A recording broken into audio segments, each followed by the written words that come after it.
نوشکی سے رپورٹ کر رہے ہیں ہمارے بیورو چیف غلام رسول جمال دینی۔ نوشکی شہر کا واحد فٹسال گراؤنڈ عدم توجہی کے باعث ناکارہ ہو گیا۔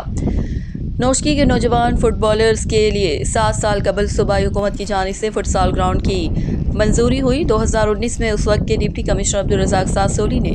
فٹسال گراؤنڈ کے کام کو اپنی نگرانی میں مکمل کروا کر اسے مکمل طور پر فنکشنل کروایا، جہاں مختلف ٹورنامنٹس اور دوستانہ میچز منعقد ہوئے، مگر گزشتہ 4 سال کے زائد کا عرصے سے مرمت نہ ہونے اور حکومت کی جانب سے فنڈز کی عدم فراہمی کے باعث نوشکی سٹی، کلی غریب آباد، کلی قاضی آباد، کلی جمال آباد سمیت دیگر کلیوں کے لیے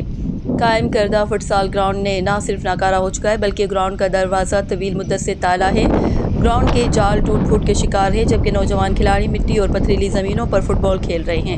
علاقے کے کھلاڑیوں نے صوبائی حکومت، محکمہ کھیل، امور نوجوانان کے حکام سے اپیل کی ہے کہ نوشکی فٹسال گراؤنڈ کی مرمت کے لیے فوری طور پر فنڈز منظور کر کے اس اہم فٹسال گراؤنڈ کو فنکشنل کیا جائے تاکہ